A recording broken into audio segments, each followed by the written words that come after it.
সুপ্রিয় দর্শক, শুভেচ্ছা নেবেন। আয়নাগরের কথা ইতিমধ্যে দেশবাসী সকলেই প্রায় জানেন। আয়নাগরে যে বীভৎস অবস্থা, সে অবস্থা স্বচক্ষে দেখতে গিয়েছিলেন আমাদের অন্তর্বর্তী সরকারের প্রধান ডক্টর মোহাম্মদ অধ্যাপক ইউনূস।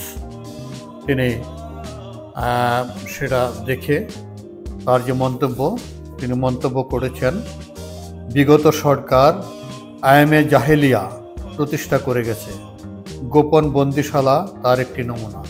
এই যে গোপন বন্দিশালায় যে নির্যাতন হতো, মানুষকে ধরে নিয়ে সেখানে অমানবিক নির্যাতন করত এবং যাকে ধরে নিয়ে যেত তার পরিবারকে জানাতো না সে কোথায় আছে, কেন ধরে নিয়ে গেছে, কি করা হচ্ছে, তাকে কোনো কিছুই জানানো হতো না। এমন একটি পরিস্থিতি পরিবারে থাকতো, উৎকণ্ঠার মধ্যে তারা বিপদগ্রস্ত অবস্থায় থাকতো তাদের স্বজনদের জন্য।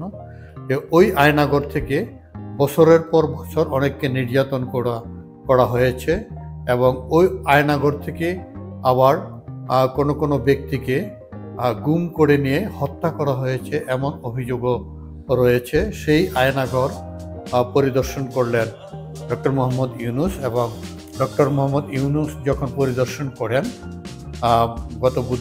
গতকালকে যে বুধবার পরিদর্শন করেছেন এবং সেই বিষয়টি আজ বৃহস্পতিবার দেশের সকল গণমাধ্যমে এসেছে এবং গতকালকে টেলিভিশন চ্যানেল সহ অন্যান্য অনলাইনেও সেগুলো প্রচার হয়েছে। তার সাথে ছিলেন বেশ কিছু সাংবাদিক এবং যারা ভুক্তভোগী ছিলেন, যারা আয়নাগরে যাদেরকে নির্যাতন করা হয়েছে তাদের মধ্য থেকেও কেউ সেখানে ছিলেন। তিনি যে বিষয়গুলো দেখেছেন এবং কথা বলেছেন সেই বিষয়ে আমি একটু পর্যালোচনা করতে চাই। ঢাকায় 3টি গোপন বন্দিশালা পরিদর্শন করলেন অন্তর্বর্তী সরকার প্রধান উপদেষ্টা অধ্যাপক মোহাম্মদ ইউনূস, যা আয়নাগর নামে পরিচিত পেয়েছে। তিনি দেখেছেন কিভাবে সেখানে মানুষকে বন্দি করে রাখা হতো, করা হতো নির্যাতন। তার সঙ্গে যাওয়া এসব বন্দিশালায় আটক কয়েকজন ভুক্তভোগীর বন্দি জীবনের কষ্টের কথাও শুনেছেন ডক্টর ইউনূস। প্রধান উপদেষ্টার প্রেস উইং থেকে প্রকাশিত ছবি ও ভিডিওতে দেখা যায় এসব বন্দিশালায় রয়েছে খুপড়ি ঘর, যেখানে আলো বাতাস পৌঁছাতে পারে না বলেই চলে।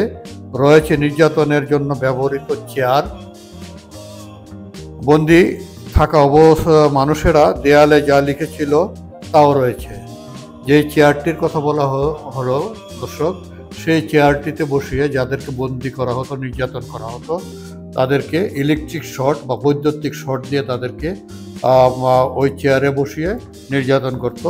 এমন তথ্য সেখানে সরকারের কাছে রয়েছে এবং গণমাধ্যমের কাছে রয়েছে। যে কমিশন গঠন করা হয়েছে সেই কমিশন এই তথ্যগুলো দিয়েছে এবং যারা ভুক্তভোগী এখনও যারা ভুক্তভোগী ওখানে আছেন, বেঁচে আছেন, তাদের কাছ থেকে এই বিষয়গুলো জানা গেছে। পরিদর্শন শেষে অধ্যাপক ইউনূস গোপন বন্দিশালাকে বীভৎসতা ও নৃশংসতার উদাহরণ হিসেবে উল্লেখ করেন। তিনি বলেন, আইএমএ জাহেলিয়া বলে একটা কথা আছে না, গত সরকার আইএমএ জাহেলিয়া প্রতিষ্ঠা করে গেছে, এটা গোপন বন্দিশালা তার একটি নমুনা। ক্ষমতাচ্যুত স্বৈরাচারী আওয়ামী লীগ সরকারের আমলে গোপন বন্দিশালায় বিনা বিচারে মানুষকে আটকে রাখা হতো। জুলাই গণ অভ্যুত্থানে গত 5 আগস্ট আওয়ামী লীগ সরকারের পতনের পর অনেকে বন্দিশালা থেকে মুক্তি পান। গুমের ঘটনা তদন্তে অন্তর্বর্তী সরকার গত 27 আগস্ট গুম সংক্রান্ত তদন্ত কমিশন গঠন করেন। গত 27 অক্টোবর গুম সংক্রান্ত একটি তদন্ত কমিশন গঠন করেছে এই সরকার এবং সেই তদন্ত কমিশনের রিপোর্টও দেওয়া হয়েছে।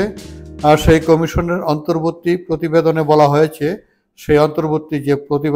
হয়েছে, RAB, DGFI, DB, CTTC, CID, police সহ সরকারের বিভিন্ন সংস্থার বিরুদ্ধে কমিশনে 1000 676টি অভিযোগ জমা পড়েছে। তার মধ্যে 758 জনের অভিযোগ যাচাই বাছাই করছে কমিশন। এতে দেখা গেছে 73% ভুক্তভোগী ফিরে এসেছে, বাকি 27% অন্তত 204 জন ব্যক্তি এখনো নিখোঁজ রয়েছে। কমিশন যে তদন্ত করে যে রিপোর্ট দিয়েছে সেই রিপোর্টে এটা বলা হয়েছে যে 204 জন এখনো নিখোঁজ রয়েছে। প্রতিবেদনে আরও বলা হয় 8টির বেশি গোপন বন্দিশালা শনাক্ত করেছে কমিশন। গোয়েন্দা মহাপরিদপ্তর, ডিজিএফআই, র্যাব ও পুলিশের কাউন্টার টেররিজম অ্যান্ড সিটিটিসি ইউনিটের মতো সংস্থাগুলো এসব গোপন বন্দিশালা পরিচালনা করত। দর্শক, এই সমস্ত এই যে সরকারের যে সংস্থাগুলো আছে, আইন শৃঙ্খলা রক্ষা বাহিনীর সংস্থা এবং গোয়েন্দা সংস্থাগুলো যে রয়েছে, সেই গোয়েন্দা সংস্থাগুলো এই আয়নাঘর পরিচালনা করত। তারা মানুষকে সেখানে ধরে নিয়ে যেত, নির্যাতন করত। কি কারণে নিয়ে যেত এই বিষয়টি তাদের পরিবারকে কখনই জানানো হতো না, এবং কোথায় রাখা হচ্ছে এই বিষয়টি তাদের পরিবারের সদস্যরা জানতে পারতো না। তাকে কি জীবিত রেখেছে, না মেরে ফেলেছে, না গুম করে কোথাও রেখেছে, সেই বিষয়গুলো পরিবারের সদস্যরা জানতে পারতো না। এরকম আয়নাঘর ঢাকা ছাড়াও ঢাকার বাইরে আছে বলে সরকারের কাছে সেই তথ্য রয়েছে, এবং পর্যায়ক্রমে সেই সমস্ত আয়নাঘরগুলো শনাক্ত করা হবে। শনাক্ত করলে দর্শক আপনারা আরও জানতে পারবেন যে ঢাকার বাইরে যে বীভৎস নির্যাতন হয়েছে সেই সরকারের আমলে, সেই বিষয়গুলো জানা যাবে এবং প্রকাশ্যে আসবে। দর্শক, আজ এ পর্যন্তই।